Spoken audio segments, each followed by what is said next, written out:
레질리언스, 탄력성. 실패랑 좌절을 자기 편으로 만들기. 내가 할 수 있는 거에 집중하기 위해서 내가 할 수 없는 것들을 어느 정도 내버려 둘 수가 있어야 돼요. 근데 많은 사람들이 실수하고 고통을 받고 좌절하는 것을 피하려고 합니다. 그런데 문제는 뭐냐면 그게 본질적으로 안 된다라는 거예요. 인간은 본질적으로 불완전한 존재고 그 불완전한 존재에 비해서 세상에서 일어나는 일은 너무나도 불확실하기 때문에 당연히 여러분들이 세상 만사를 컨트롤할 수가 없기 때문에 여러분들은 실패를 맛보게 될 거고 좌절을 맛보게 될 겁니다. 그거는 진리예요. 근데 많은 사람들이 이 진리의 반대편을 못 봐요. 또 하나의 진리는 뭐냐면 인간은 설계되기를 고통과 실패와 좌절에 맞서서 성장하게끔 설계가 되어 있습니다. 여러분들은 웬만한 고통과 좌절에 실패에 맞서서 데미지를 입긴 하겠지만 거기서 회복해서 더 나은 사람, 더 강한 사람으로서 성장하게끔 설계가 되어 있습니다. 여러분들이 원치 않아도 그걸 할 수 있는 능력이 여러분 안에 있습니다. 안타깝지만. 자, 그래서 이거를 이해를 하게 되면 우리가 이 불가피한 실패와 좌절에 대해서 약간 다른 식으로 생각을 해볼 수 있을 거예요. 왜냐하면 이 실패와 좌절이 없이는 사실은 인간은 성장을 안 해서 그렇습니다. 잘 성장을 안 합니다. 사람은 고통이 없으면 자기가 하는 걸 잘 안 바꿉니다. 내가 어떤 실패나 좌절이 왔을 때 거기서 무조건 도망치려고 하면 그거는 그냥 스트레스가 됩니다. 그러니까 농구선수 마이클 조던의 코치였던 팀 글로버라는 아저씨가 이런 말을 했어요. 스트레스란 내가 맞서지 않은 압력들이 스트레스다. 내가 그 압력에 맞서게 되면 그건 문제가 되고 해결 가능한 것이 되지만 내가 그거에서 도망치게 되고 눈을 돌리게 되면 그건 그대로 스트레스가 된다. 그래서 내가 이 실패랑 좌절이라는 게 도망치게 되면은 스트레스지만 실제로 내가 그걸 활용하게 되면 그거는 세상에서 유일하게 나를 성장시킬 수 있는 자극이 된다라는 거예요. 여러분들 혹시 여기 계신 분들 중에서 내가 책 보거나 유튜브 보거나 그런데 많이 보긴 하는데 내가 뭔가 변한 것 같지가 않다, 성장한 것 같지가 않다 이런 분들 계세요? 제가 성장하는 법 알려드릴게요. 인생의 고통을 좀 불러드리세요. 실패랑 좌절을 불러드린 다음에 유튜브랑 책을 봐보세요. 그럼 진짜 빨리 변합니다. 예를 들어 이런 거예요. 우리가 운동을 해서 내 근육이 커지기 위해서는 뭐가 필요하냐면요. 일단 단백질이 필요해요. 단백질이 근육의 원료거든요. 그리고 뭐가 필요하냐면 내 근육이 약간 손상을 입을 정도로의 자극이 필요해요. 근육이 데미지를 받아야 돼요. 그 다음에 거기서 회복하려고 할 때 단백질이 더해져서 근육이 만들어져야 근육이 커져요. 그런데 내가 어떤 고통과 좌절도 없이 실패도 없이 유튜브랑 책만 보고 있는 건 뭐냐면 여러분들은 근육을 만들고 싶은데 운동을 안 하고 고기만 먹고 있는 거예요. 처묵처묵. 물론 이런 경우도 있어요. 단백질 없이 충분한 휴식 없이 운동만 하면 사람 죽습니다. 자, 그럼 우리가 레질리언스를 어떻게 가질 것이냐? 첫 번째, 레질리언스를 위한 기반을 준비해야 돼요. 기반이란 뭐냐? 내적 기반과 외적인 기반이 있습니다. 내적인 기반이라는 거는 아까 얘기했던 그라운딩된 내적 가치, 그 다음에 내가 센터링, 내가 통제할 수 있는 거에 집중할 수 있는 태도가 필요합니다. 이것들이 내가 실패와 좌절에서 빠르게 회복할 수 있는 기반이 됩니다. 두 번째는 외적 기반이 필요합니다. 외적 기반이라는 건 뭐냐면 내가 실패와 좌절, 약간의 무능 상태에서 회복할 수 있도록 도와주는 나의 외적인 도움들입니다. 예를 들어서 여러분들이 보고 있는 코치 알버트 유튜브, 이런 것들, 여러분들이 내가 이럴 때 어떻게 해야 될지 하고 코치 알버트 유튜브를 찾아보니까 답이 있어요. 그건 여러분들을 지원할 수 있는 어떤 외적인 기반이 되죠. 또 하나로는 여러분들이 가지고 있는 관계들, 여러분들을 지지해 줄 수 있는 관계들, 사실 이거 굉장히 큽니다. 여러분들이 실패하더라도 그럴 수 있지, 괜찮아, 힘내 할 수 있는 관계가 또 외적 기반이 됩니다.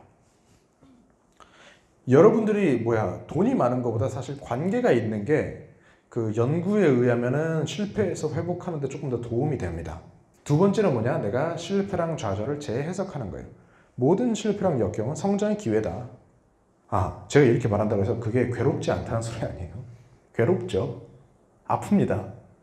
하지만 그것은 동전의 한쪽 면이고 다른 한쪽 면에는 이것이 성장과 어떤 변화의 기회라는 거예요. 심지어 우리가 트라우마라고 하는 것들도 자기 확장적인 경험으로서 우리가 받아들일 수가 있습니다. 트라우마라는 거는 내가 가지고 있던 기존의 세계관, 내가 가지고 있던 기존의 어떤 신념, 안전한 인식의 범위를 벗어나는 경험이거든요. 예를 들어서 우리 엄마는 나를 무조건적으로 사랑할 거라고 나는 굳게 믿고 있어요. 근데 엄마가 나를 엄청나게 상처를 주고 배신을 했어요. 사실적으로 보자면 트라우마라는 건 뭐냐면 내가 가지고 있던 미숙한 세계관에 이 세상의 진실의 편린이 껴집고 들어온 거예요. 뭔 얘기인지 아시겠어요? 나는 그냥 미숙하게 나 혼자서 어머니란 존재는 절대 자식을 배신 안 하는 존재야 뭐 이렇게 믿고 있었지만 이제 세상이 알려준 거죠. 아니었습니다. 짜잔. 그리고 그 대가로 나는 고통을 겪겠지만 그걸 통해서 나는 이전에는 할 수 없었던 조금 더 사실적인 눈으로 세상을 볼 수 있게 되죠. 한 발 더 나와서 엄마도 나를 배신할 수 있는데 나한테 지금 잘해주는 사람들은 얼마나 고마운 존재인가 하고 내가 예전에 미숙한 세계관으로는 가지지 못했던 감사함을 가질 수도 있겠죠. 이 외상후 성장이 우리가 트라우마를 극복할 수 있는 유일한 방법이고 어떻게 보면은 진짜로 여러분들이 극적으로 성장할 수 있는 유일한 방법이기도 합니다. 자, 그런 식으로 우리가 실패와 고통, 상처들을 재해석을 하고 내가 그걸 보는 관점 좀 바꿔줬다.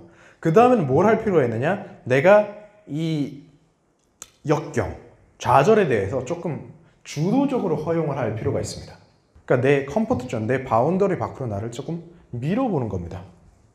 그리고 내가 이거를 평소에 해두면 해둘수록 나중에 큰 역경이 오고 좌절이 왔을 때도 거기서부터 빨리 회복을 할 수 있습니다. 그러면 이런 경우도 있을 수 있죠. 제가 지금 그럴 때가 아닌데요. 제가 이미 좌절을 지금 겪고 있는데요. 제가 이미 실패를 겪고 있는데요. 어떻게 해야 되죠? 그럴 때는 똑같아요. 이건 태도의 문제입니다. 내가 지금 겪고 있는 좌절의 문제를 봐요. 그리고 이제 거기서 이걸 피하려는 게 아니라 오케이, 이게 일어났다. 이제 그럼 나는 어떤 사람이 되어야 이 좌절을 포용하고 이걸 넘어서서 더 나은 사람이 될 수 있는 거라고 적극적으로 그 좌절을 내 일부로 만들고 내가 거기에 다가가는 게 이 레질리언스를 기르는 가장 좋은 방법이라고 할 수 있겠습니다. 그리고 이게 없으면 사실 우리는 고인물이 되고 갇힌 사람이 됩니다. 성장의 기회가 있을 수가 없어요. 세 가지를 알아봤어요. 흔들리지 않는 자존감을 위해서. 그라운딩이라는 거는 나한테 의미 있고 가치 있는 내적인 가치를 정립하는 거다. 그 말인즉슨 뭐냐면 나라고 하는 사람이 어떤 경향성을 가지고 있는지 또 세상이 어떻게 돌아가는지에 대해서 이해를 하고 이런 경향성의 흐름을 타고 갔을 때 내가 일관적으로 이걸 타고 가면 좋은 일이 생길 것이다. 내가 행복할 수 있다는 걸 이해를 하고 그렇게 내가 내 안에서 기준을 세워놓는 겁니다. 이 기준이 없을 때 나는 일관적으로 긍정적인 경향성의 흐름을 타고 가는 게 아니라 이리 갔다 저리 갔다가 혼란스럽게 된다는 거죠. 그건 나를 불행하게 만든다는 거예요. 두 번째로 해야 될 건 내가 그 경향성을 실제로 만들기 위해서 내가 통제할 수 있는 범위에 전념하는 거. 그리고 세 번째는 내가 그 과정에서 생길 수 있는 작은 실패들 또는 큰 실패들을 허용함으로써 내가 생각하고 있던 것들이 틀렸구나 또는 내가 생각했던 것보다 더 나은 방법이 있었구나라고 해서 내가 조금 더 나은 긍정적인 경향성의 흐름을 탈 수 있는 기회를 나한테 허용하는 거. 이렇게 세 가지가 갖춰질 때, 이렇게 삼각형으로 전부 갖춰질 때 우리는 상황에 흔들리지 않는 자존감을 가질 수가 있다는 겁니다. 세 줄로 요약을 해드리자면 이거예요. 1번. 다른 사람이 아니라 내가 가장 의미를 느낄 수 있는 무언가를 찾아서 내 지향점으로 삼자. 2번. 세상엔 내가 통제할 수 있고 통제할 수 없는 것들이 있는데 그중 통제할 수 있는 것들은 전부 내가 원하는 내 지향점에 정렬을 시키자. 3번. 내가 그 과정에서 일어나는 실패와 좌절을 좀 주도적으로 내가 허용을 함으로써 내가 좀 더 나은 사람이 될 수 있는 기회를 나한테 부여해 주자 였습니다. 자, 그러면은 제가 1시간 동안 이 얘기를 했는데 이제 어떻게 해야 되느냐? 첫 번째는 제가 여기서 얘기한 것 중 하나만 잡아서 일단 삶에 적용해 보는 거죠. 일단 여러분들이 여기서 할 수 있는 건 나한테 의미 있는 가치는 무엇일까를 생각해 볼 수도 있을 것이고, 아니면 과연 내가 지금 추구하고 있는 가치에 정렬시킬 수 있는, 내가 바꿀 수 있는 것은 무엇일까를 스스로한테 물어볼 수도 있을 것이고, 아니면은 내가 나한테 적극적으로 허용할 수 있는 실패는 무엇일까, 실패의 가능성은 뭘까를 생각을 해볼 수도 있으실 겁니다. 그래서 그런 식으로 자신한테 질문을 던지는 걸로 시작을 하시기 바라고, 전문적인 도움이 필요하신 분들은 코치가 필요하시다 하신 분들은 저희 센터에서 하는 그 프로그램을 좀 광고를 하자면, 광고 시간을 좀 가지면, 저희가 2가지 프로그램을 운영을 합니다. 첫 번째 Knowing Yourself 프로그램이에요. 이거는 이제 저희가 그냥 아무나 할 수 있는 게 아니라 굉장히 과학적으로 이제 개발이 되고, 이제 석사 이상 심리 상담의 이제 경험을 가지고, 그다음에 또 특수한 교육을 가진 사람들만 할 수 있는 이제 성격 분석 도구들이 있습니다. 과학적인 그 기질 성격 분석 도구들이 있는데, 저희가 이제 그걸 할 수 있는 전문 인력과 함께 코칭 프로그램을 같이 운영을 하고 있는 게 있어요. Knowing Yourself, 너 자신을 알라 프로그램인데, 이거는 이제 자기의 기질을 좀 이해를 하고 내 성격 발달이 어느 정도가 지금 되어 있고, 그다음에 내 기질이 지금 세상 사람들이 많은데 이 중에서 지금 한 어디쯤에 있는지를 좀 과학적으로 여러분들이 알 수 있게 하고, 거기서 시작해서 여러분들이 어디로 나아가야 될지를 좀 방향을 잡게 도와드리는 프로그램입니다. 이거 같은 경우는 지금 11월에 자리가 얼마 안 남았어요. 그래서 신청을 하실 거면 빨리 하셔야 되고요. 두 번째는 이제 제가 진행하는 무의식 설득 프로그램인데, 아시겠지만 저는 이제 지난번 책에 이제 설득 관련한 주제로 또 베스트셀러가 됐었지 않습니까? 제 유튜브에서 사람들이 관심을 굉장히 많이 가지고 있는 것들도 이런 설득 관련된 주제인데, 사실 설득을 배운다라는 거를 저는 이렇게 생각을 해요. 내가 인간관계와 이 커뮤니케이션에 대한 본질적인 이해가 있어야 설득을 잘할 수 있다고 보거든요. 그래서 저희 프로그램 같은 경우는 내가 인간관계에서 내가 할 수 있는 게 뭔지, 할 수 없는 게 뭔지를 구분을 시켜드립니다. 그리고 여러분들이 좋게 만들 수 있는 게 무엇인지에 대해서 알려드릴게요. 그래서 센터를 가지는 데 도움이 될 것이고, 여러분들의 레질리언스의 기반인 어떤 사회적인 기반을 만드는데 굉장히 도움이 되실 겁니다. 그래서 아까 얘기했던 것 중에서 내가 그라운딩에 공명이 된다, 끌린다 그러면 Knowing Yourself, 레질리언스와 센터링에 도움이 된다, 공감이 된다라고 하면 무의식 설득 프로그램을 저희는 추천을 드리고 있습니다.